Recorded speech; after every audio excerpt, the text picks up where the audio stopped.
Cool. So hi again, everybody. Welcome to Lightroom. I am really proud to have the amazing Nicola Daley and Peter James with us, talking about color and light. Their knowledge goes far beyond what at least I've seen and read in books. So this is like really, really special.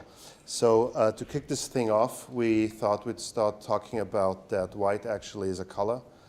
And there's more to white than just turning on an HMI and balancing it out.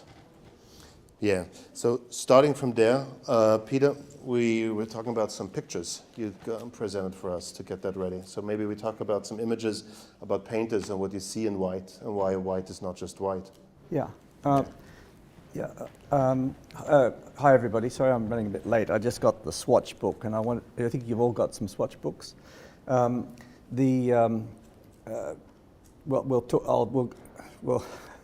I'll get a lot of numbers together and yell them out to you, and you can find them in the book a bit later on.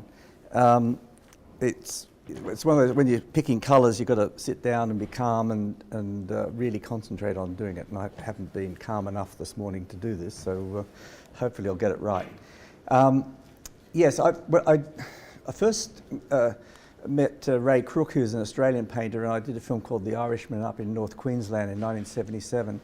And he had a beautiful painting of an Aboriginal girl embroidering on Thursday Island in a little hut. And the girl is jet black. And there's an open window and a door behind her. And the white dress she's in and the white tablecloth that she's got, the fabric, and she's embroidering, were not painted with white paint. They were painted with 5 or 6 different colours of paint to make white paint.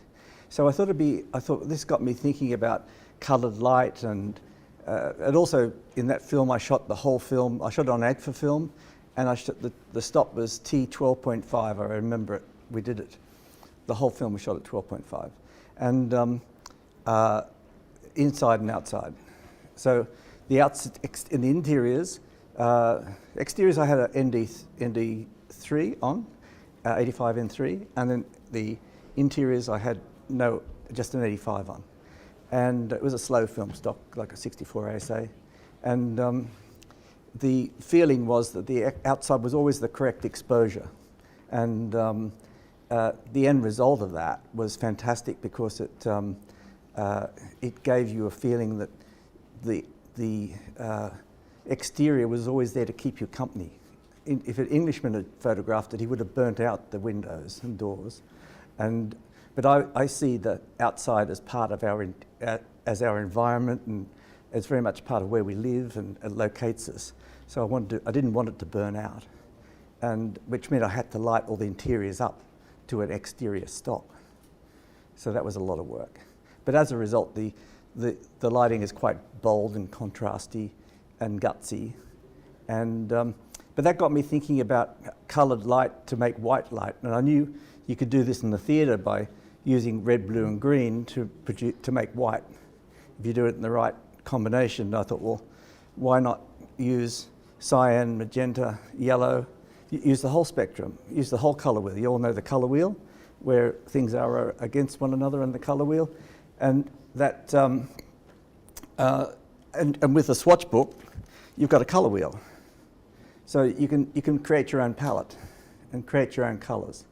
So looking at some of these beautiful paintings, I'm putting together a PowerPoint about how the artists, the great artists, can teach us how to do our DI and how to light films, and how they emphasise the characters in their paintings, and we can all learn from that. So this one here, it's not. I think it's a French painter. We could probably go on to the next one. May I just ask about this painting, because there's more than white happening in there. Is that what's making it special in the white? And what is it that you see in that white that kind of pinged out to you? Well, I think it's just not flat anymore. It's got movement in it. And I thought, well, often I use an amber key and a blue fill. And sometimes I put them right next to one another. So the blue is closer to the camera, closer to the lens, and then the amber is off to the side, and then the backlight might be even a stronger amber or something like that. And so you get this wraparound of colour that produces white light, but the shadow is, and the highlight's gold and the shadow is blue because it's going onto the fill side of the face. And it just gives you a lovely separation. It's simple, but it also becomes almost pointillist in painting style. This is a beauty, isn't it? Look at this sky. It's they're obviously trying to.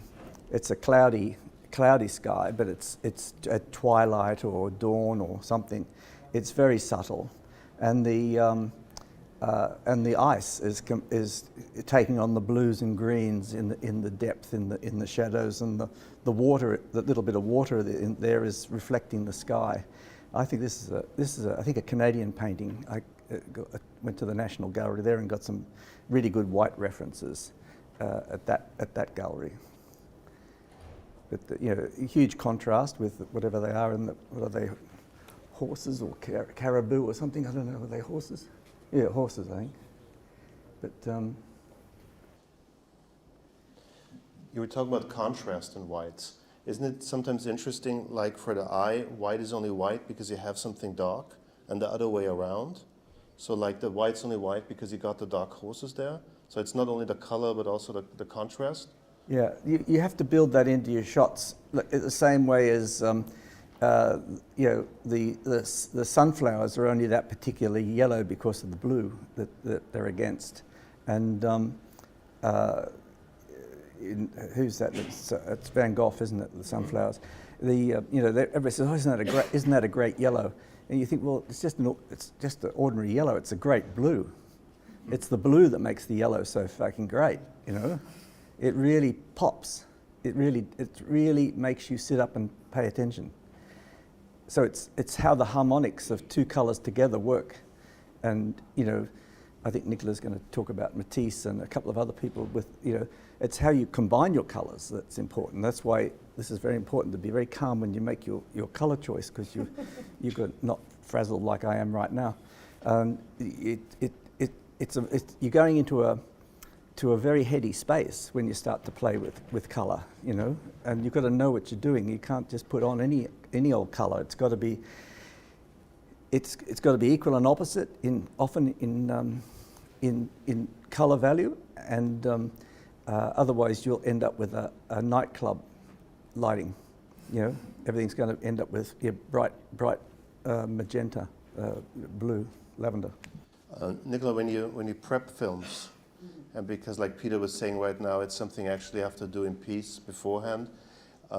What the technology is leading to right now is giving the feeling like we just can quickly on set swap colors out with whatever is necessary. How do you prep for that you don't get into a position where you're just using your colors to fill it up on set? Yeah. Yes, if you're frazzled, you just pick red, right? So, I think for me, it always comes from the story and the characters. So I just always go back to the script and the story, and obviously, if you're prepping a feature or a long form piece of work, then as a cinematographer, the visual landscape of the whole piece is incredibly important, and you have to dream that piece as a whole thing, even though you're breaking it down and shooting it in all sorts of orders. So I think prepping-wise, if colour is a big thing, which it is for me, then that journey of how those characters go through that colour journey through your visual landscape is incredibly important. So sort of plotting that out, I think, in pre-production. But do you make short-term decisions too in changing colours on set? Is that something you then go to? Yes, because I think that even on set, I mean, a lot of it's instinctual, right, as well. I mean, you prep so you can throw it away as well. Prep a lot, and then when you're there and the actors have done a certain thing, then you can say, and you're right, now you can just dial in certain colours into sky panels or whatever. So it's, if you see something and a colour's doing something, and then I often think I just need some little thing in the background, a little pop or something.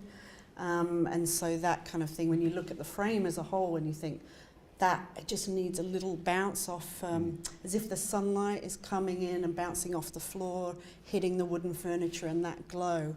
I mean, once you see the set and the costumes all together, then you know that informs your work as a cinematographer. So.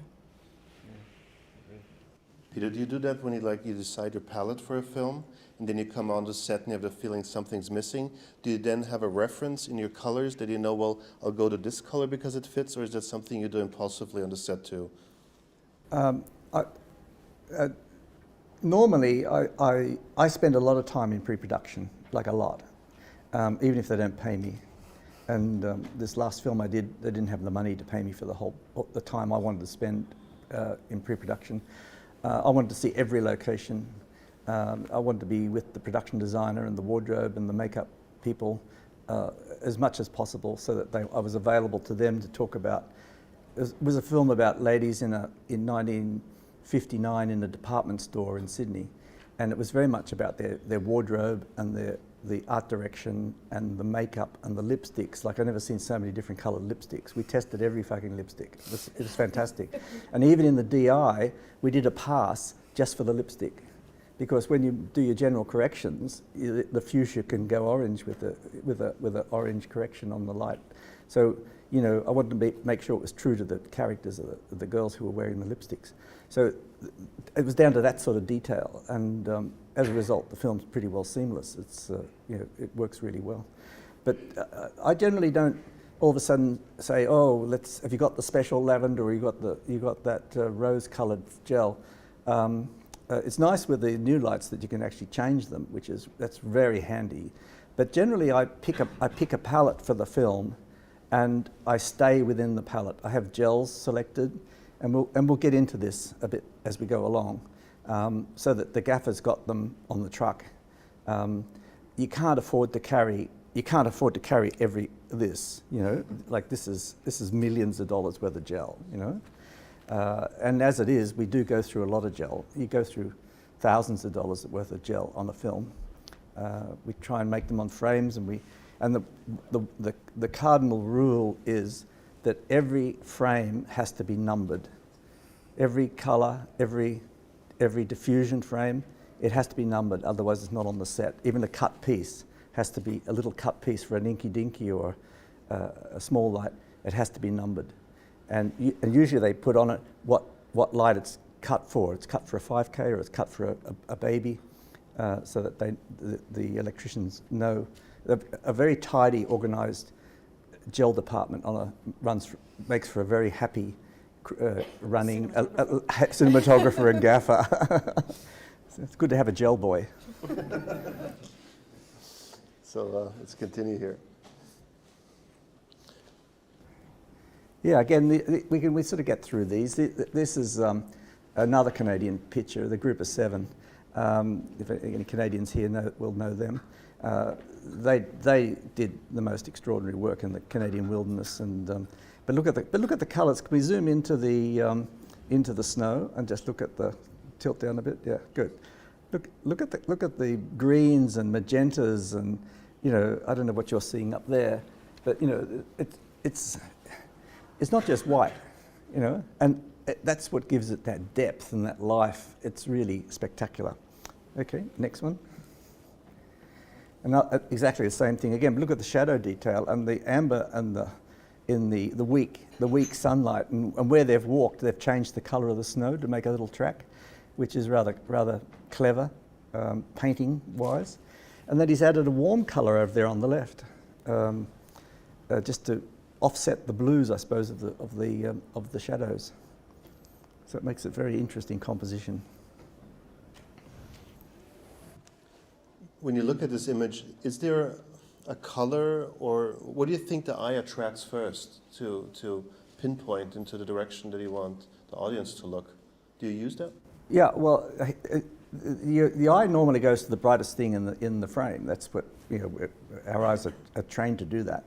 And they say you only have colour vision in the centre of your eye, and then the outsides of your eye is all black and white, but your brain fills in the rest.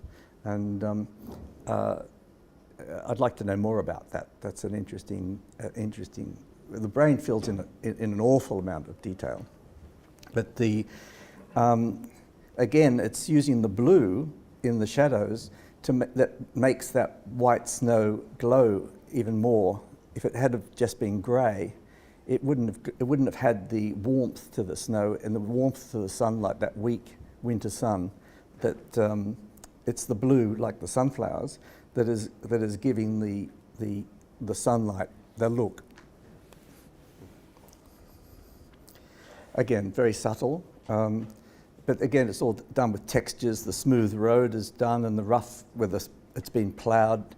The road's been ploughed for the school bus to go through, and he's used the black dog greeting the person off the bus, and the dark sky, which really accentuates the snow. I want to get back to the question of when you want to create a dark night. Is it the opposite, like you put in something bright to make the dark darker, and the opposite way too? What, for night shooting? Yeah. Well, gosh, we could talk about this for the whole bloody show. The night shooting isn't just a matter of underexposure. You do have to have a tonal range in your night, even though it may be a compressed tonal range. But you don't really want something at key because it's going to just become daylight. You want to have you want to, like, if you're in a coal mine and there's no electricity and the miners are trapped underground, how do you photograph them? You've got to be able to see them. So it's a matter of coming up with a lighting technique where it's all compressed down into the last 3 greys of the grayscale.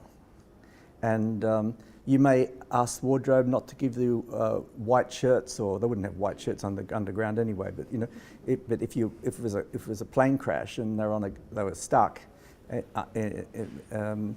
night in the plane crash, there might be white shirts, and you work with the art department and the wardrobe, and just let's tack all this stuff down, let's tone it down. Yeah, they may even have different wardrobe for night and for day, in some cases. So you know, they'll do that for you, you know, on a film, and even on a small film, they can. That's not expensive to do that. It's interesting about the white. I always say to costume designers and everything, don't give me white. But on this last show I did an American TV show, and she put an African American actress in a white costume, and I said to her, the costume designer, yeah, maybe that's not a great idea. And she said, in this world of digital and latitude and everything, I thought it was all right. Yeah. And so we had a big discussion. But it's still very important to talk to all departments about and collaborate across the board. Yeah, well, we do have high dynamic range, but depending on how dark the person's flesh tone is, like on Miss Daisy, they had a black maid, Idella, and she was very black, and she had a white collar on. And I said, oh guys, can you tack that collar down a little bit, because I'm going to be putting a little bit more light on her, and it will lighten her collar as well. So they did, and it generally works. You've got to be careful how much you tack. You can see the tacking, like they dip it in tea or whatever they do. They just tone it down, and we've got some examples of that coming up. Is that all our pictures? Yeah, just I think this is Alex Coville, another Canadian. Just zoom into the boat, if you would. Look at that boat. Look at those colours and that. Like, must have been painful to paint, you know? How meticulous is that? Like, that's a work of art in itself. If that was a canvas in an art gallery, people would say, wow, isn't that cool, you know? With a black line running down it or something, that would be it. Do you, looking at and your how you concentrate on the whites, do you shoot in white rooms, or do you try to take the color down from the white, or do you actually like working with white environments? Looking at this.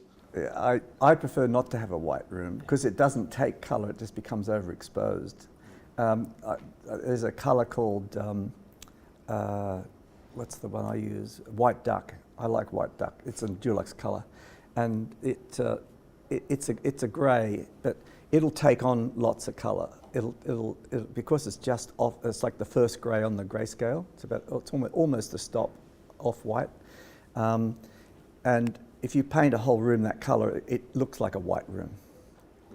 And the people stand out against it. They don't get overtaken by the white room. So it's nice to, take your get a paint card that you like. There's some great paint cards that have got a range of whites on them and understand paint colours, so you can go to a production designer and say, no, I'd like it to be this colour if we can. Peter, you were just saying as well you carry around paint in your kit, right? In my camera so kit, that's yeah. amazing. I've never heard that, but I've got an that. English one, and what's that, Farrow and Ball. Yeah, Farrow and Ball. They've got some great colours. You won't get them in America or in Australia. They're particular to English colours, and Dulux in Australia has a great white sample card. I cart that around too because it's really cool. Just to give you guys a tiny little bit of background, Peter, I was very, very lucky. Peter was my one of my lecturers at film school, so that's how we know each other in Australia. But just tying in from that, I did a short film when I was at film school called The Mime Artist, and what we did, and it taught me so much, what we did was, it was a little short film about a mime artist, and he goes from sort of grey, black and white world to this colour world when he meets the love of his life. It's beautiful. And but the production designer had painted his sort of little house all greys, because that was his world before he met her. And then when I started to light it, I realised that it took on all this colour, these grey walls, and it was just that very simple thing. And I was like, okay. Light bulb came on then. That's you end up painting with light, which is what you do. I've done that on one film, Rebel. We had a production designer who liked red. Oh my God! And it was set in 1943 in Sydney with the Marines. On R&R and partying at an all-girl dance band club in like a tin hut in the middle of the street, and everything had to be pink and red, and that was really challenging. So when we did night exteriors, I had to put flame red on the maxi brutes to light the walls of the street, to make it feel like it's part of the film, because otherwise it looked like it'd been cut in from another film. That was crazy. Okay, what's next? We better keep moving, I think. We've got stacks to talk about. This is a great, who's this guy? Hammershoy. Yeah, from Denmark, isn't he? Yeah. That's up in that northern part of Denmark. There's a great book called, you should look up this guy. He's it's one of the great references of images. Bruce Beresford gave it to me after one film, after I did Rich in Love with Albert Finney, and I was going for this look, but I had never seen this reference at that stage. And can you show us the other one? And I wanted to have something missing on the walls, as if somebody is missing from the film. The wife has left the husband and the kids, and always we had to have an open door in shot or a window, so you might see the wife walking back in, but of course she never does. But the whole film is spent this way, and I used Edward Hopper as my compositional reference, just for composition, not for colour, whereas this guy was more for my colour reference, and. If you divide up a Hopper canvas into sixes, if you divide it, you'll find that there's two absolutely blank sections in every painting he does, and there'll be the major bit of information in the character in the picture is usually only in 2/6 of the picture, and the rest is like decoration. And he's a great inspiration, Hopper. Very, very good. I saw a hopper recently. I live in Margate in Kent, and they had one in the Turner Gallery there. It was, I forget the name of it, but it was a red building, and you could see in the windows, of course, and half a lady. But the red in it, I hadn't realised from just seeing your reproduction pictures of it. Yeah. But when you came around the corner of the gallery and you saw it, the red sort of glowed from inside the painting, and it took my breath away. You talk about his colour. Yeah, he's a great painter. It's beautiful. Yeah, if you're lucky enough to see live Hoppers, he has a bit of a Matisse palette, and I'm a huge fan of Matisse's palette. That sort of turquoisey green that he uses, and just all the colours that. Just look at Matisse's palette, and you can learn an awful lot from that. And you can, if you reflect on that, and in fact, often I see a painting, I think, oh, I really like that, and I think, why do I like this so much? Oh, he's used a Matisse palette, or she's used a Matisse palette, and it's something psychological in the colour choices that Matisse has put together. There's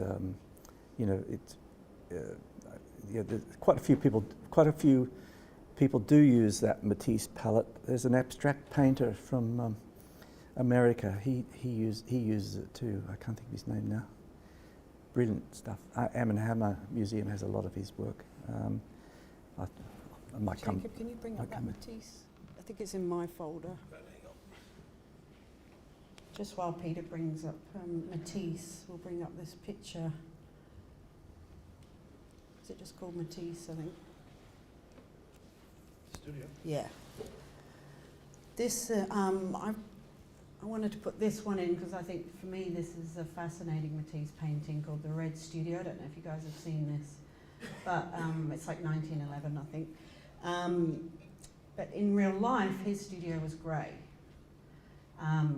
But he said that he painted this because this is how he felt when he was in his studio, which to me is what is so fascinating about colour, I think. Because if I say to you guys, imagine a red dress, then you'll all imagine a completely different red. And then if I said to you, okay, let's take a patented red colour like the Coca-Cola sign, and you all thought of that red, you'd all think of a completely different red as well, because it's not just about colour, it's about that it's going into your eye and into your perception and your brain, and you're processing it. So these are the things of philosophy that people study at university and stuff, is how we actually perceive colour. And to me, I think it's just a fascinating topic, because we'll all never see it. I mean, I think we can all kind of remember a melody or something, auditory senses are a lot more memorable, but colour is so slippery that, it moves around all the time. So I think this is a really good example of how it makes you, feel. Want to move into Mao? Should we have a look at that? Yeah. Well, do you want to look at those colour perception? Oh yeah, just bring up that, I think it's called Albers, is it?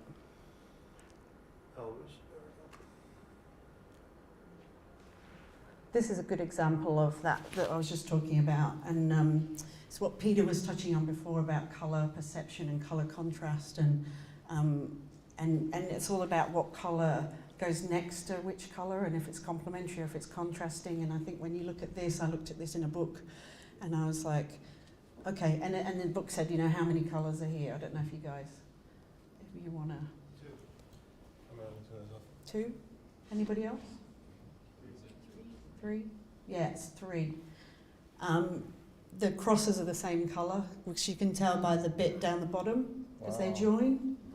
Really, they're the same colour? Yeah. Wow. And you can only tell that because of this little bridge here at the bottom.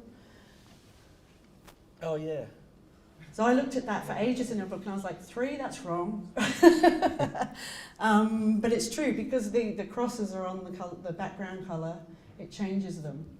So to me, that's what's fascinating, and that's what I try and think of sometimes if I've got certain characters or in cinematography, is what colour is next to which colour, and how they vibrate against each other, or they can complement each other or fight against each other. And I think this is just a great example of that.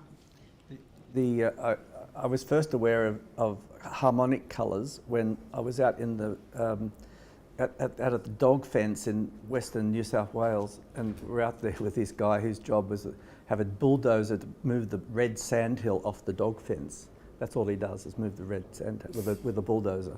And the red sand goes up in this huge sandhills. It gets blown up, and the sky is so blue out there, and you look at this red sand lit by the sun, and you almost faint and fall over because your eyes get dazzly. It's like being on a green screen set where you've got no reference around you. You sort of, your inner ear seems to play up or something, you get out of balance. But those two colours were like harmonic, and they were buzzing against one another. And I thought, this is really cool, you know. It's sort of I only had a cheese sandwich, you know. I was like off my face looking at this sandhill. It was quite extraordinary. So the colour is very, very powerful. And when I went on my first trip around the world, I went on a Greyhound bus across America. I was about 25, and sitting in this Greyhound bus, crashing across America, and you get out, and it had green windows, and when you got out, everything was purple, because your brain had got used to the plus green of the windows. You ended up with minus green, outside, and after 30 seconds, your brain adjusts, and you're back to normal again. It's actually, we've seen that very often, very extreme on sets with colors, and you kind of get used to them. Yeah. And it's really hard to continue to work because you only have the monitor as a reference these days. When you are making a movie, you have the same thing as an audience watching the film. Yeah. Is that something you participate when you make the film? How are you going to adapt, and how the colors are going to change the audience? Well, your brain adapts, and it's a fatal mistake. That's why every gel on the set has to be numbered, and otherwise when you're under a lot of light, say you're doing a music video or a dance sequence or something, and there's a lot of colour involved, you keep adding more colour if you're not careful. You keep saying, "Oh, double up that gel, and make that a bit stronger," and because your brain, you can't get enough. Your brain is doing the compensation the other way. It's bringing it back to zero all the time. So you've got to just take a break every now and then. Go to the bathroom, reset your brain again, and check your monitor if you've got one, and work off your either the settings you've given the gaffer on your lights or the gels that you're using, because otherwise you'll chase your tail and start adding more colour, and as the day goes on, it'll just become more and more, and it won't work. It won't cut. It's important too, Jakob, what you were saying about the audience too, I think, because if you've got, and I always use this as an example because submarine films are the best at this, I think. It's like you're in the submarine and something goes wrong, so all the red warning lights go off. But if you just lit that, and if you watch any submarine film, you'll see this, if you just lit that with completely red light, then what happens to the audience when they watch it is that they become fatigued at that red. So that red is not as powerful as it was at the beginning of the scene. So if you watch those scenes carefully, what you'll see is in the background there'll be a white reference of light, or there'll be a blue, like LED flashing on some machine or something. And it's that colour contrast that makes the red stay red for the whole scene, or have the impact that you want to have on the audience. Well, speaking red, get your swatch books out. Could we just have the house lights up a bit brighter? Go to E164 and E176. It's flame red and loving amber. So it's E164 and E176. Now I use flame red if it's the flashing light, for the evacuate sort of thing happening, or the nuclear holocaust or something's happening. The flame red is the go-to light, and I'll put that on all the backlights and anything like that, anything that's deep in the background. But for the actors' faces, I'll use the E176, which is Loving Amber. And look how pink it is. It's how wishy-washy and light it is. And of course, the backlights are overexposed slightly, so therefore they'll lose their colour by overexposing them.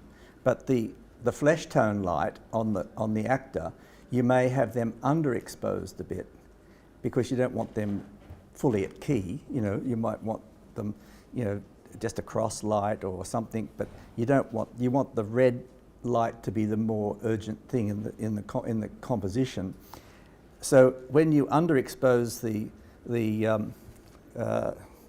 Loving Amber, that goes almost as dark as the Flame Red. So if you double up the Loving Amber, hang on, I'll just double it up.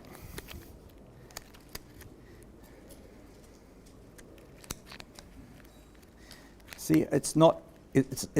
That's what it would be like when it's a stop underexposed. You know, or if you get an ND, put an ND over the top of it, get an N3 out of the back of the book and slide it over the top, and that'll be. Or if you're underexposing them 2 stops, put an ND6 over it, and you'll probably find it's very, very, very close to the red. So every like 2 stops underexposed, it would probably be flame red at correct exposure. So you've got to be very careful, you know, if you lit them with flame red, it's also, flame red is on such a big broad spectral range as opposed to a blue, which is doing this. It's on such a big wavelength, it sends the image out of focus. It becomes infrared. And you know how they have an infrared setting on cameras and things like that for focus? Taillights of cars all go out of focus. When they stand on the brakes, it's out soft, looks soft. And that's what it on film it does. I don't know about digital, but it's definitely soft on film. It's probably soft on digital too. You have to check it, do a test. But underexposing colour strengthens colour. Underexposing colour strengthens the colour. Overexposing colour washes it out, weakens it, makes it pastel. Okay, very big lesson. And the other big lesson is, we used to have a ditty, quarter for faces, half for places. So you use a quarter orange, a quarter straw, whatever, quarter blue on the face, and use half on the background or on the walls or whatever. Or you may even go to full in the deep background, because the blue mountains are bluer the further they are away from you. Yeah? Or the sunset, the orange is right over the back. The orange hills and the sunset, they're much deeper because you're going through more atmosphere. The colour gets strengthens with distance. So depth of colour is the depth of, that's again like underexposure, it strengthens the colour. Do you feel that the stronger colour is, the further it feels away? In general? Yes. No matter what the colour? No matter what the colour. It's always the stronger the colour, the further away. Yeah, lesson learned. Your head says it should be the other way around, doesn't it? Yeah. But you look at Rothko. You know Rothko, the painter. Mark Rothko, yeah. Look him up, Yeah, look up Rothko. He's like that guy will blow your mind. You go, the Tate had a big exhibition of Rothko's. I went to, it was. Sorry, I've got these all out of order now. I need a rubber band. Anybody got a rubber band? Rothko, he uses colour, and the dark colours come forward. Like he gives it's absolutely it screws with your mind in big time, and it's the only painter I know that can do this. He breaks the rule of colour, and I'm not an abstractist. I don't particularly like I've actually fallen in love with Kandinsky just recently. I visited Ari in Munich and went to the museum there, and they had a fabulous lot of Kandinskys, and like a lot. And I'd only seen 1 or 2, and they had rooms full of them, oils as well as little pastels and things. Go to Munich and see the Kandinskys. I tell you, you'll change your life. It's absolutely fantastic, and that whole blue period that was happening in Munich at that stage. And it teaches you so much just sitting in front of a painting, you know, it's just, you learn so much. It's just great. Yeah. I just have to reference 2 books from Kandinsky at that point. Point Line the Surface for composition, and The Spiritual in Paintings are the 2 major books on Kandinsky, where everything's actually written in there. Can you just zoom that back? Yeah. Oh, can we turn the lights down now? Yeah, Sorry. No, there's a big. Where are the other 3 colours? Okay, what are we looking for? Kandinsky. Oh, no, the Rothko. The wider shot of that. Here we go. Pick Sorry, give me 1 second. the black squares with the red around the outside there. Sorry, 1 second. No, two black squares. This. Go back. Oh. Where's the, Oh, sorry, you want a different picture. that one. Copy. Now let's see what this does to us.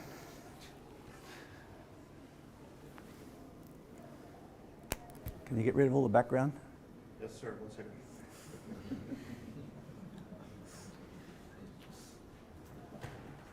That's the one we want. It's a gaffer and DP relationship, right? Right, now, when you're standing in front of this, the black, which is a regressive colour that goes away, that's the depth, that's the black hole that goes off into the background. But here the black's coming out at you, it's floating on top of the red.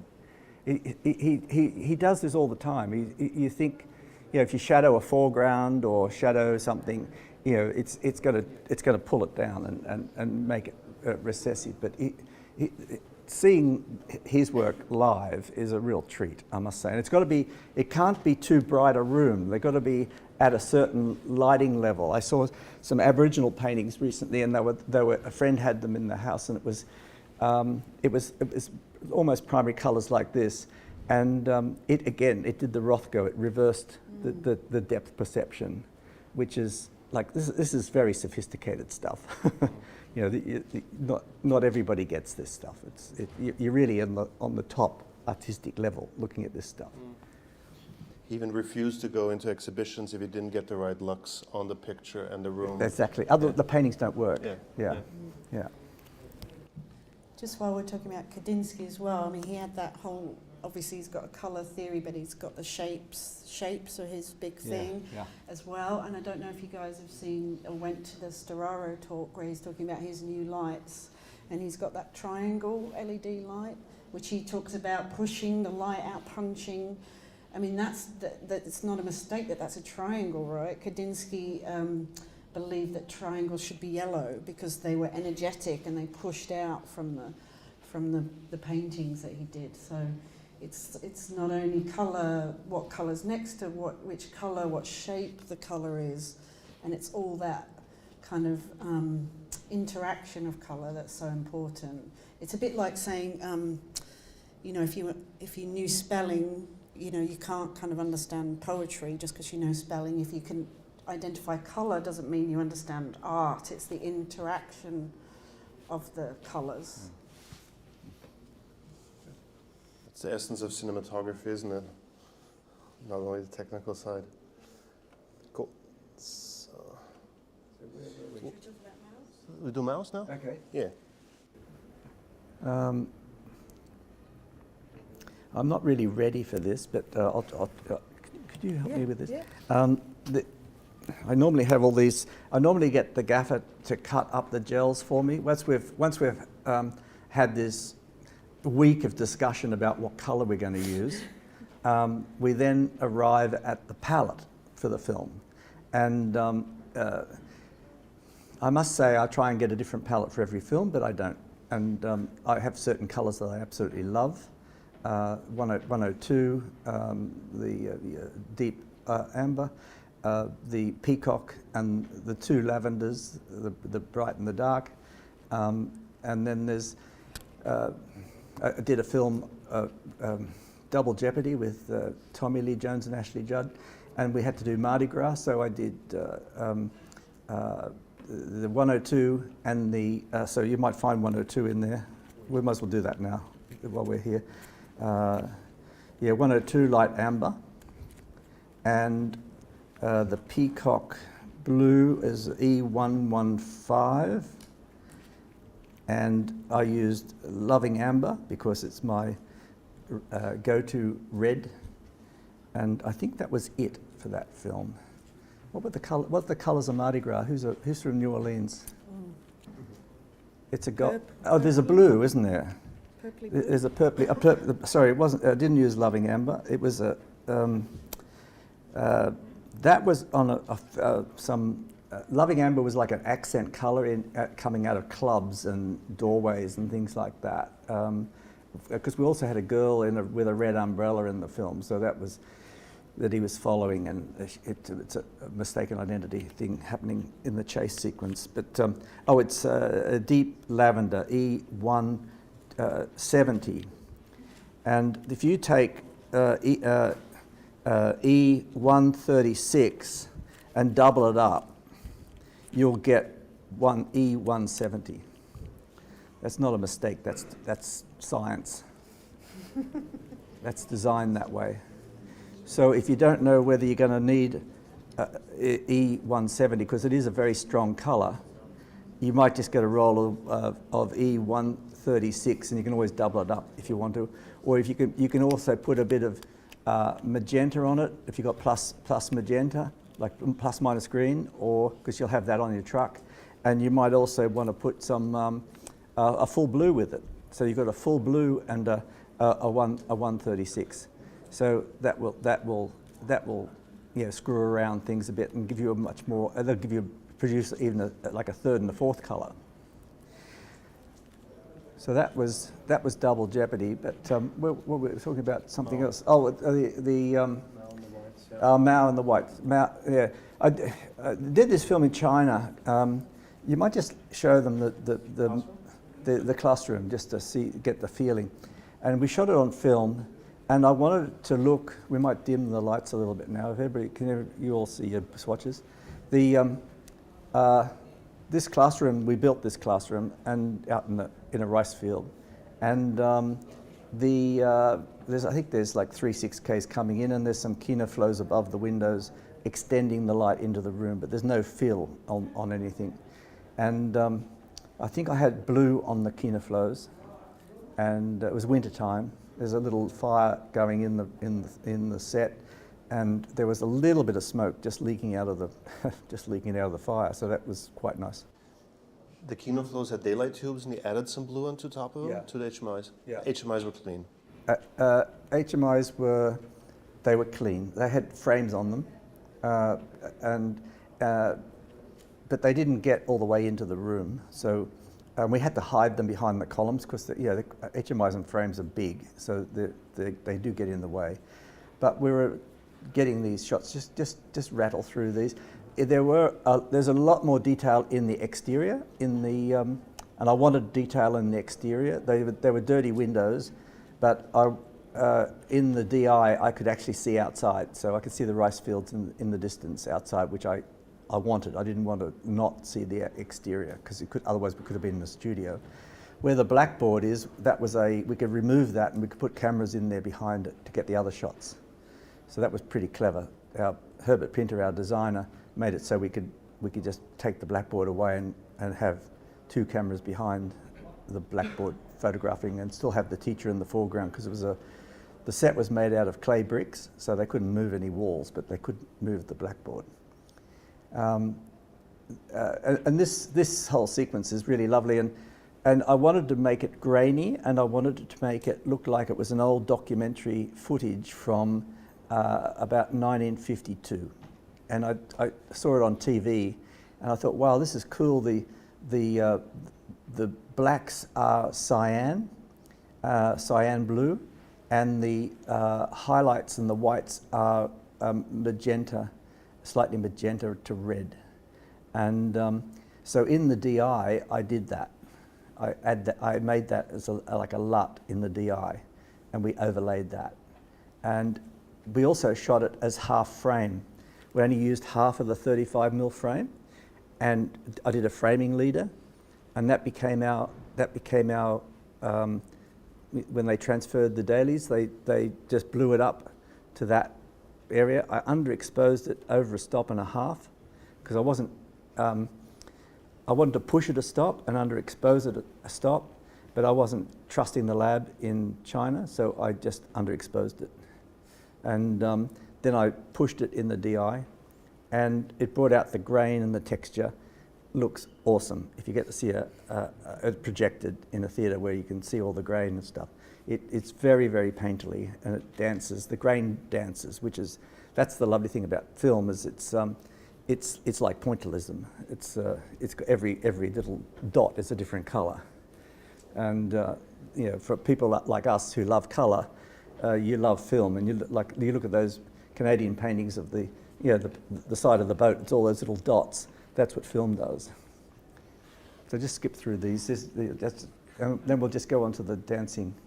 There's the crew. This is fake snow, by the way. Not too bad, huh? And this was the boys broke into the principal's office and to play a video of Baryshnikov dancing. And here I've got the blue. I got to get the cheapest fluorescent tubes in the market, which were they made this really blue colour. We can't buy them in Australia. They're like a disgusting fluoros.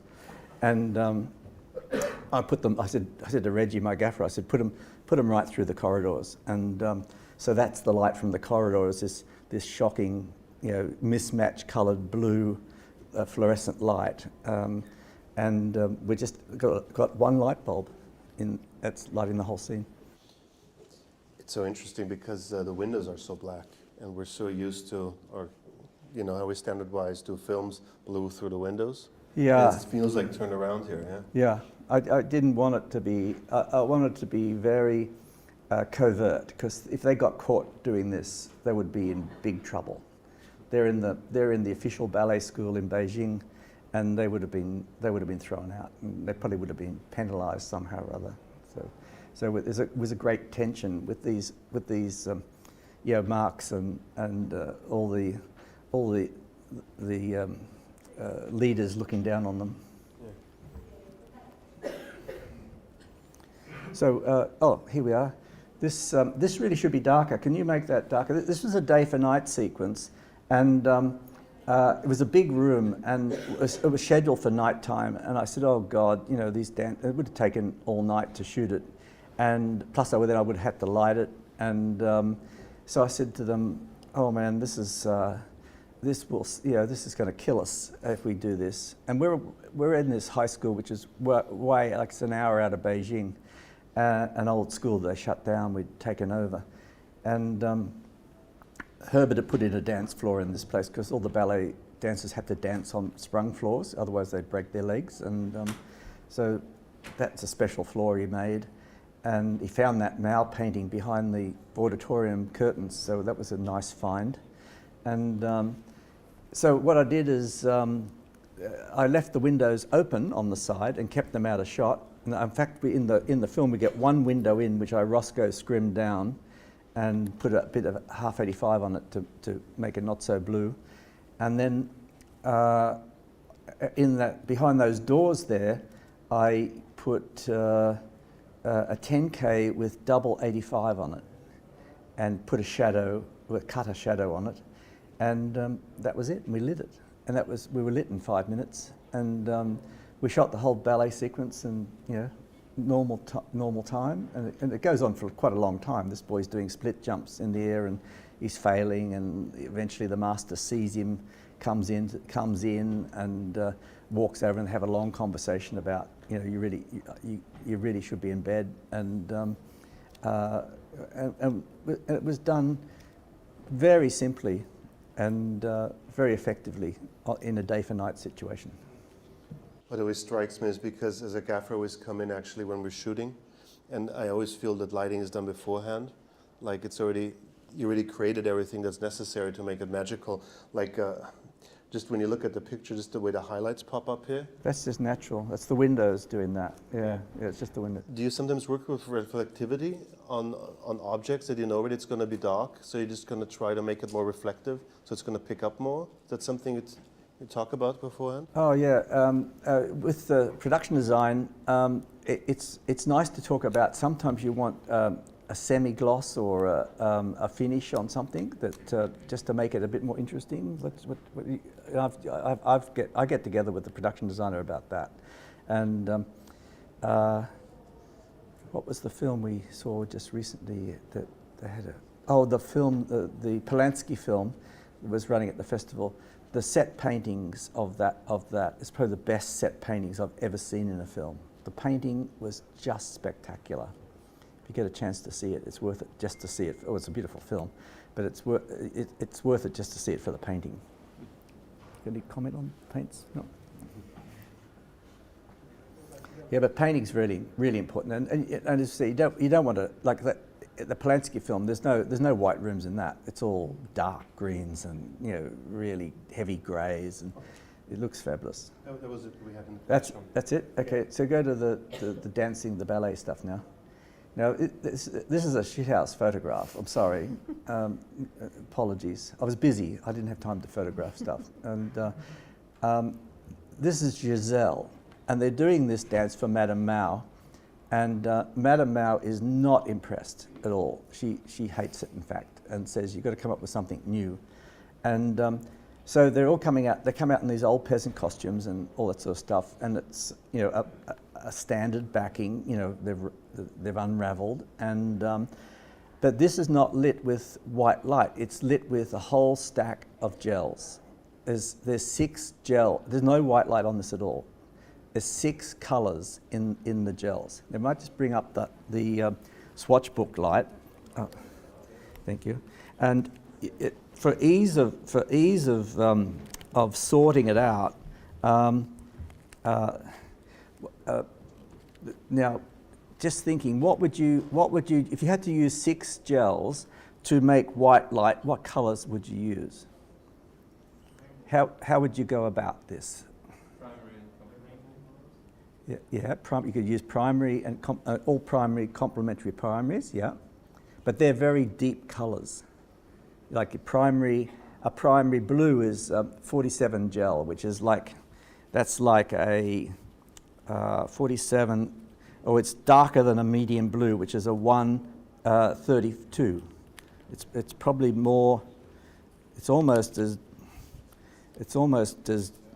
Or it might be as dark as an Alice blue, a 197. Like that takes all the light. That's like black, That's like you need brute arcs to get light through that. And then the red would be a flame red, and the green would be like a really heavy peacock or even a darker green than that. So I thought that'd be way too light absorbing to do primary. So I thought the next best thing would be to use half blue, half 85, and then let's get a green and a magenta, right? So we get a green and a magenta. So, and then I wanted to get like a lavender and a yellow. So I got one of the, I think it was the light lavender, the pale lavender 136, which is pretty light. And then I don't know whether it was a pale gold or a bastard amber. I think it was bastard amber because I remember the name. So 162. So we had 162, 136, and then we've got the half CTO. Well, I actually like CTS because it has less red in it. And you've sometimes got to convince the gaffers because they've got all their frames made up in CTOs, but depending on what you're doing. I know in the old film days you really had to have CTS because flesh tones went too red. And then half blue, and then the magenta, a quarter plus green, a quarter minus green. So that's the recipe for white. Is that this picture? That's this picture here, which when I ran the color meter across it, there was no green spike, there was no magenta spike, there was slightly amber a slightly amber, was reading a slightly amber on the Minolta meter. And I thought, well, I can cope with that, because if it's too amber, I can just add a little blue correction in post. That'll fix it. But I didn't want it to be, I didn't do anything in post, in fact, because I liked it being amber, and it made it look old-fashioned. So what happens is when they dance, there's a stack of 2Ks up there. So I've got about 4 lights with each colour on. So it's about 16 lights, right? And they've all got a colour on them, and they're all about, I made sure they were about the same density. So in some cases I diffused them a little bit, in some cases I put a bit of ND on them just to balance them up so that one wasn't brighter than the other. So they're all equal value in exposure density. And then as the dancers all run around the stage and dance everywhere, their shadows are these rainbow colours. All the shadows on the floor, on each other, as they pass one another, as they lift one another up. They're all these, and it's like a pointillist painting. It's like an impressionism. It looks like something out of the French school of impressionism. It's quite wonderful. You know, it's quite a wonderful look. How far were the 2Ks away from the stage? They're in the ceiling. They're up above. They're all theatrical lights, and then there were some out the front that were coming in. The ones that were lighting, that were doing the front lighting, were the same. 1, 2, 3, 1, 2, 3, 1, 2, 3, 4, 5, 6. Yeah, so that they were all mixed. Okay. So it's a bit of work. It's maybe a few extra units, not too many, but getting the gels up, and you do it all in prep anyway. So you know, the boys can quietly work away to getting that together while you're shooting something else. Then Madame Mao comes back, and can you start with the red one? This one? No, that's the fade. Okay. That's the red. So this is how it starts off. Now when Madame Mao comes back, they do the revolutionary thing, and this is flame red. It's a white cyc in the background. So I lit it with flame red, and I found that a lot of meters are exposure meters are not color corrected. They can, if you're reading colored light, it doesn't often give you the correct exposure. I used to do a lot of this in commercials where I'd paint sets with light, and so I used to use my Leica, my Leicaflex meter. That was an accurate meter, so that gave me the correct exposure. But here we've got blue light coming down, and there's blue light on the tree. The boy in the middle is our hero. He's in a spotlight, which has got a quarter blue on it, slightly blue, because I like the feeling of a cold spotlight. And flame red lighting the background, and I think it's deep lavender doing the wall, and the quarter ballet shining down on them. It's a blue mauve, and then as he shoots at the guy, or he gets shot. That's right. The guy on the wall who's trying to kill him, he takes a gun and shoots him, and as he falls off the wall behind the stones, we fade to the go to the fade, which is the one after that, the one before that. No, go back. That one. See, there's the fade. We fade to blue because then a guy comes up on the wall with a red flag. Now go to the blue ones, and there they are.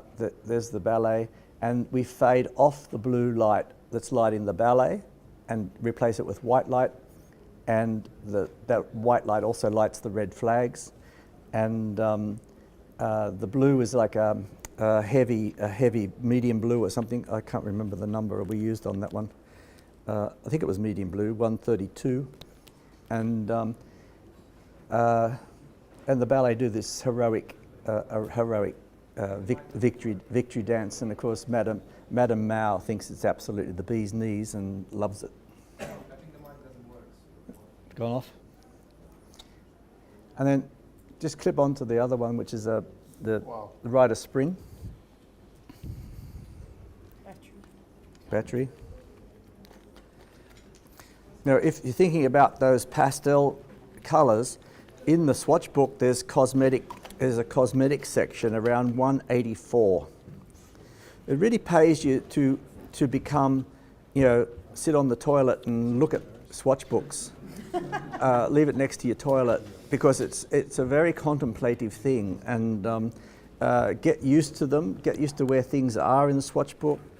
All your diffusions are down the back, and your fluorescent colours and all that sort of stuff. A lot of theatrical colours are up the front.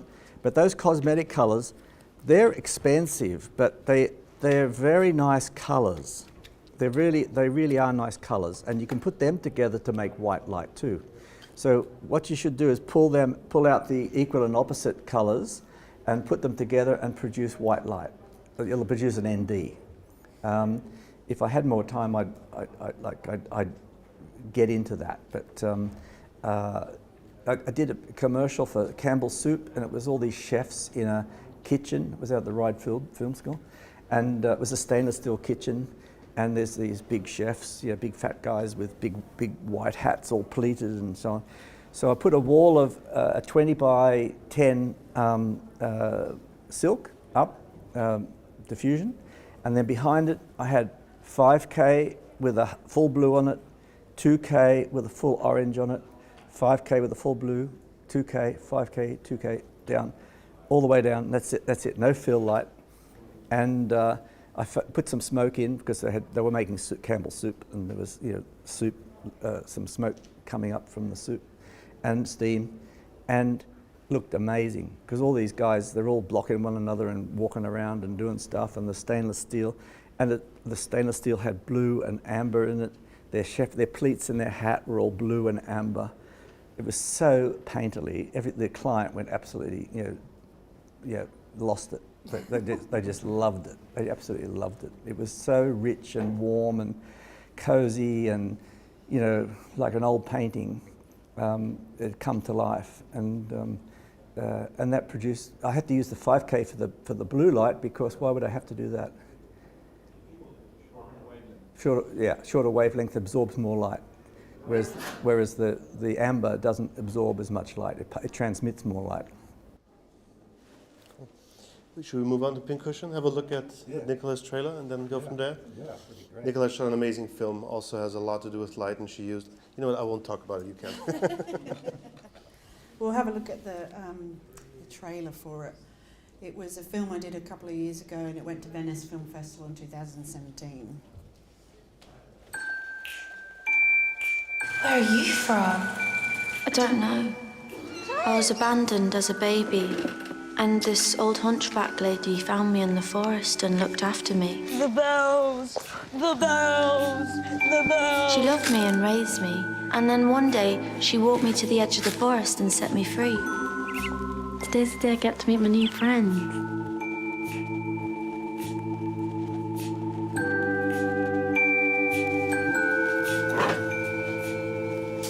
I haven't seen you before. What's your name? Iona. What did you do today? I've been barn dancing. Oi, new girl. Have you sucked cock? Probably.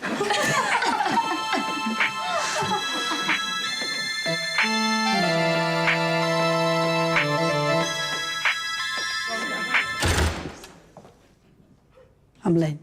Can I need some friends? I just wanted to say. What have you done to yourself? Makeup gives boys the wrong impression. One sign of lipstick, behave like animals.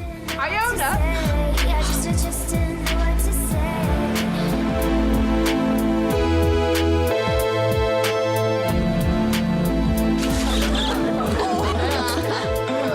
To participate was another mistake. Swerve your face. Why do they do that? They like making people unhappy. Just stop it. Under the influence of the norm.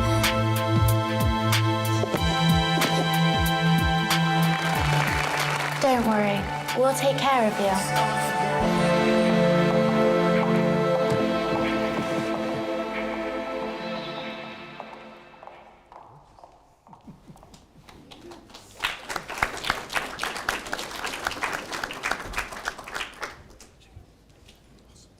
Thank you. Actually, I was just telling someone before, it's about £1 million film, so it's low budget. I was just saying to one of the gaffers here before, we had a gaffer and a best boy, and then when we did the night scenes, we had a third, the very nice luxury of having a third electrician.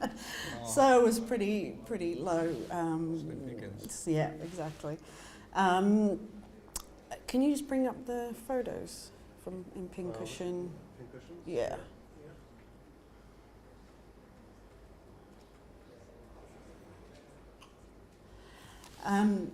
Basically, the philosophy of the film, as you can tell from the trailer, they're a mother and daughter, and they move to a new town, and basically it's about getting bullied and marginalised by society. So even though, you know, she sort of, the young girl falls in with the wrong crowd at school, and then she gets, you know, it all goes a bit wrong and she gets bullied.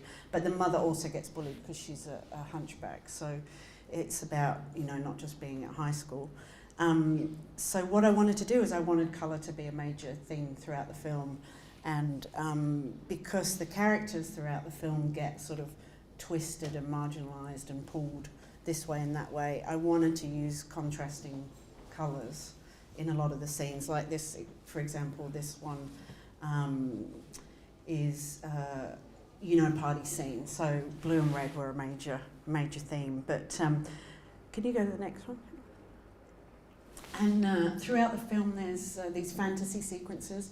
So Iona, the young girl, she grew up in this sort of world that her mum has created, which is full of ornaments and knickknacks and crochet and stuff. So it made sense that we talked a lot about this in pre-production with the director, that Iona's fantasy sequences would then be the world that she'd grown up in, but heightened and pushed.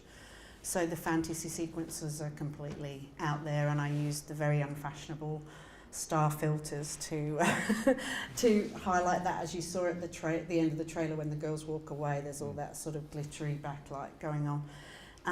But in this shot, this is marine blue, I think. And that is a sort of, you know, more cyan blue, but that went through every fantasy sequence. So what I wanted to do, and sometimes it's just a tiny little hint in the background or whatever, reflecting off something. So it's a greedy blue? Yeah. A greedy, like a teal or a turquoise or something? Yeah, exactly. It's kind of a teal. There's blue in the real world of the film, and can you find the shop one? Which one? There should be a next one. Keep going. That one. Oh yeah, shop, yeah.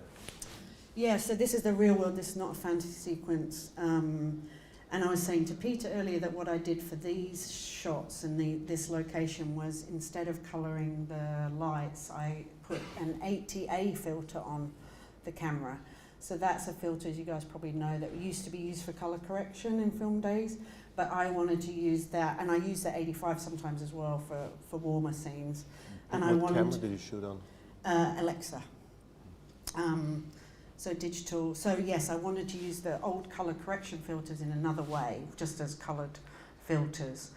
And people say to me, well, why didn't you do that with lighting in this? Well, that's where the art of it comes, with the practicality. And we were actually shooting in this shop whilst it was physically still being used as a shop.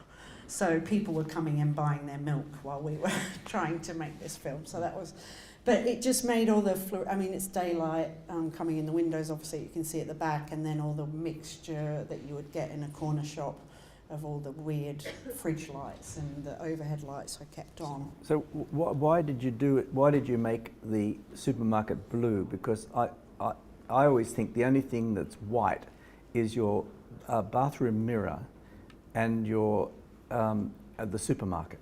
Mm-hmm. And I know the supermarket's not white; it's actually green, because it's they're what they call what not warm white. Cool white? Cool white. They're cool white fluoros, and that's quite green, isn't it? You know, there wasn't. They did. Roscoe made a Jungle Book. Anybody remember the Jungle Book? Yay! Bring back the Jungle Book. That was the best book. Everybody loved the Jungle Book. It wasn't a great wad like this, and it was just the big double-sized squares. it was all the war colours that you needed to survive as a cinematographer, to change your fluorescent colours and to, sodium vapours and all that. It was all in the Jungle Book. Yeah. But why did you use the colour? It was blue because in the story, blue represents sort of knowledge, and so it's purely a story character point.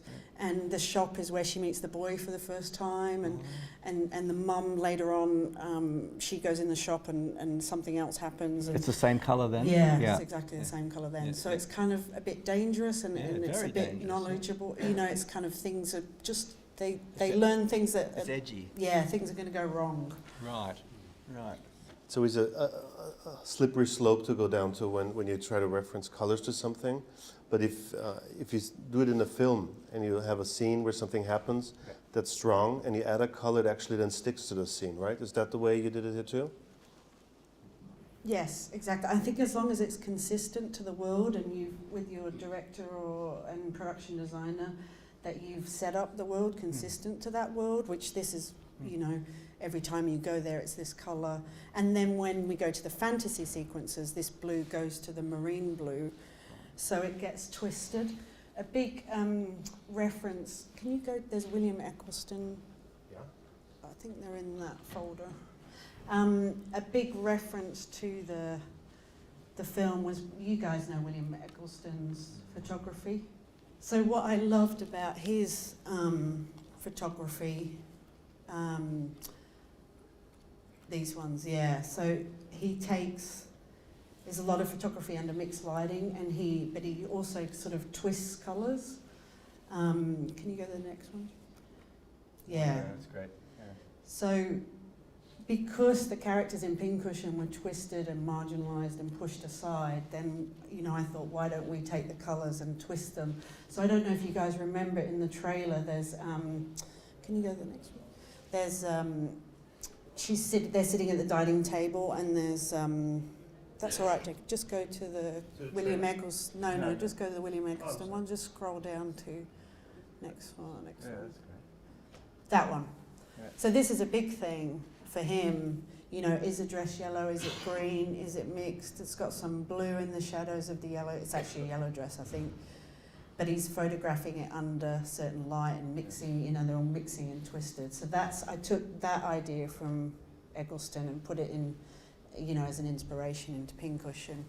When they're in the trailer, they're sitting at the dining room table, and there's like this, I don't know if you guys noticed, but there's like a bright pink wall behind them.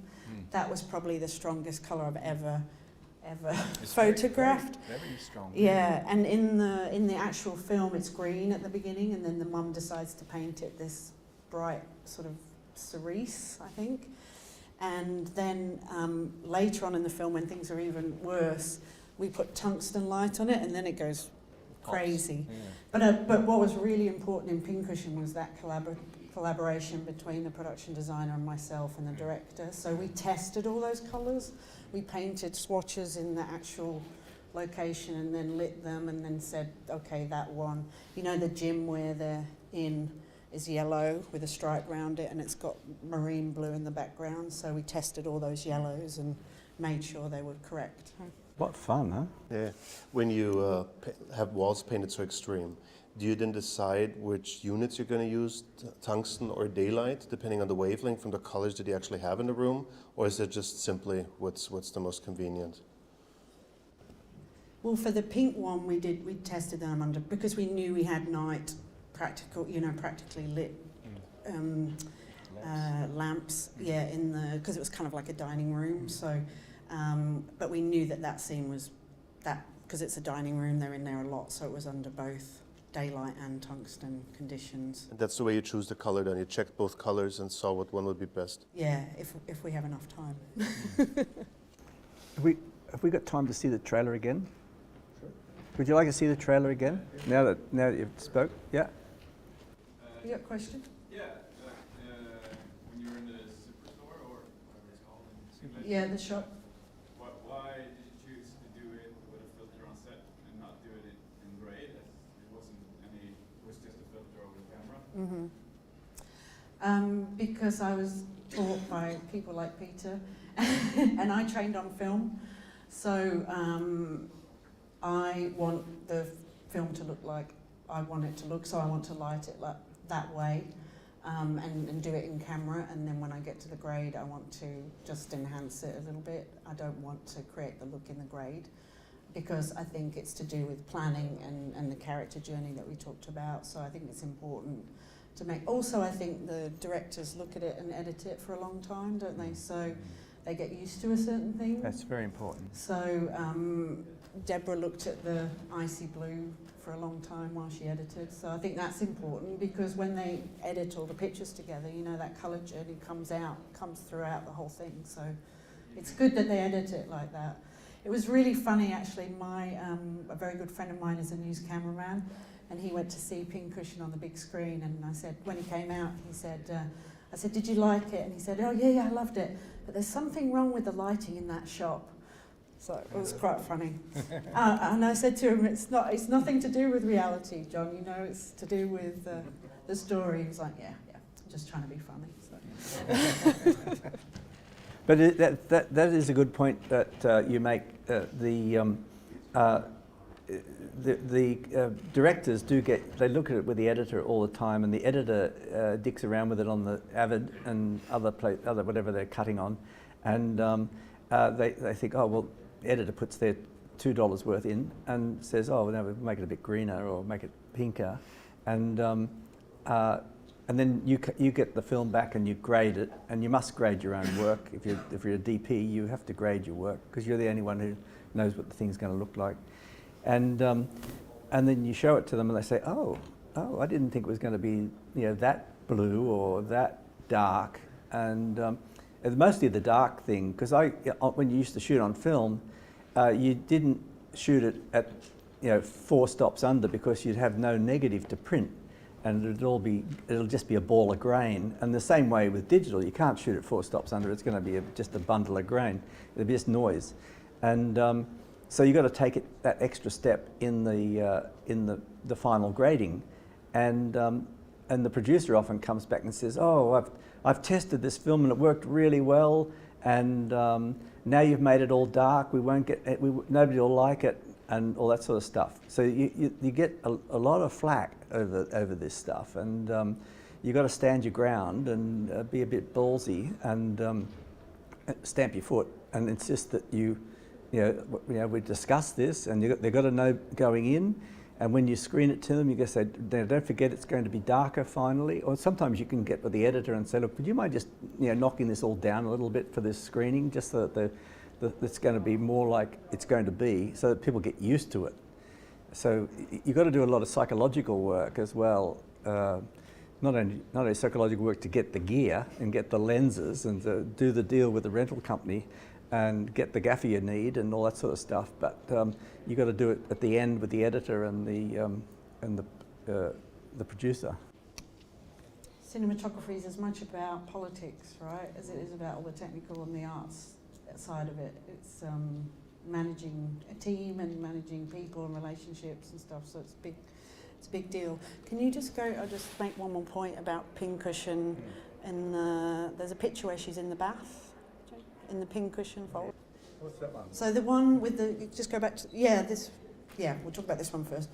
This one was lavender, pale lavender, I think, which Peter pointed out to you before. On the, we didn't have the actress there in testing, unfortunately, because we were low budget. But when we came to do this scene and we put the pale lavender on, what was apparent was that it just blended with her skin, because she's got this sort of Sissy Spacek glow about her, which is so beautiful. And then when you put the pale lavender on, you're like, flush, it brings up those cheeks and the makeup, and obviously cinematographers working closely with makeup artists is very important as well. So it was a nice, and the purple, sort of the lavender thread in the film is about the mother-daughter relationship of love. So this is a scene where she sort of comes to save her in a fantasy sequence. So it was very appropriate. There it is. And the one before with the glittery sort of backdrop, yes, that's another fantasy sequence with the star filter and spotlight. And in the actual thing, the spotlight is moving around. It's not just a highlight in the background. But you can see that marine gel on the edge green. Yeah, Yeah. the greeny blue. So that's just, again, tying in all the fantasy sequences together. So as a visual, you know, subconsciously the audience is going, okay, now I know where I am. I'm in a fantasy sequence. You seem to do that a lot, that you use like, there's a color of the ambience of the whole thing, then the actor gets something, then you just tie in a third color to get some contrast or some more depth into the whole color palette. Is that something you do regularly, or just when you really are looking for contrast? It's a taste thing, I think. I'm just a big colour contrast fan. There's a William Eggleston one in there which proves it. There's a guy in a chair with a lamp. Yeah, this one. I mean, this is one of my favourite photographs of all time. Isn't it? Yeah. It's just, I mean, to me, the red lamp just makes it, right? Yeah. And they do that in films like Amelie. I'm sure you guys have all seen Amelie, where they've got that sort of tobacco sort of grade, and then there's one bright blue lamp, you know. Does Wes Anderson do this sort of stuff? I'm not sure. Where's Anderson? Yeah. I think, yeah, I'd have to I'm go not back sure, and look. yeah. Massive. What's the name of William Eggleston. Great. Yeah, we're nearly at 3 o'clock. Yeah, I guess we're down to questions because we got to wrap it up soon. So, anything come to mind? Or you want to look at the trailer first? Trailer, yes, please. One guy screams trailer, everybody else is silent. That's what happens. That's what we're going through right now.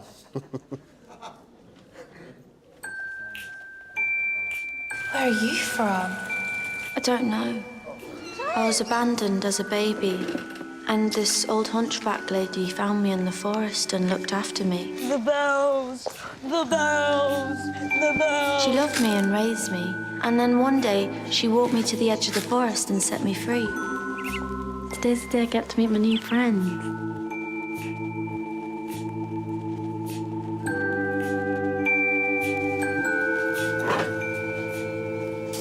I haven't seen you before. What's your name?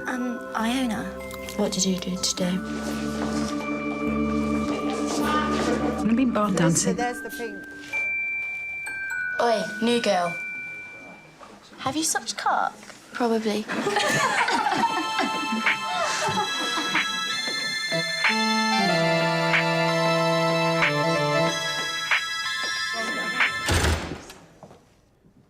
I'm Lynn, and I need some friends. I just wanted to say. What have you done to yourself? Makeup gives boys the wrong impression. One sign of lipstick, behave like animals. Iona! I just didn't know what to say.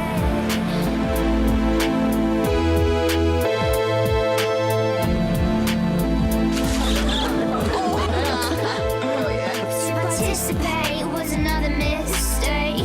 Swerve your fate. Why do they do that? They like making people unhappy. Just stop it. Under the influence of the norm.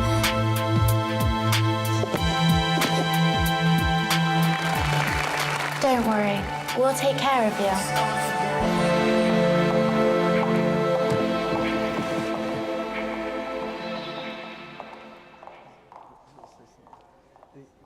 I just want to say something about chips. Like, and we're all got different shooting on different cameras, and that's like your canvas that you're shooting on.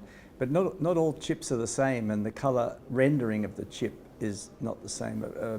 A fellow cinematographer in Los Angeles, Roy Wagner, did a thing on the slaves in the Deep South, and he shot on a Blackmagic camera, and he said that was the best flesh tones he'd ever had in a film. And I thought, you know, gee, Blackmagic's not a very expensive camera, it's quite cheap, but he really liked the look of that. So everybody's going to have their preference, like you're using an Alexa or a whatever, you know, a Sony or a Red or a Canon, a Panasonic. They're all wonderful cameras, but I think you've got to just look at them for what they bring to your film and to your project. And I found that digital compared to film, when the old ditty of quarter for faces and half for places was a very strict rule, basically, and but which you varied, obviously, because that's what you do. but when I applied that to this last film, The Ladies in Black, when I got to the DI, I found that the colours weren't as strong as I was used to on film. Have you found that? No. Yeah. So I really should have gone maybe half for faces and full for places. I maybe should have been a bit braver and more bold in my colour palette, and that's just something you really have to test. And the more familiar you are with that, it's too late to find out in the DI like I did that you should have gone stronger. Well, thank you much, you two. I hope it's been the same way for you. I hope we get a full day with these two brains at some point to talk about color. There's so much open, so thanks so much for coming. We're all here. Is there any questions coming up?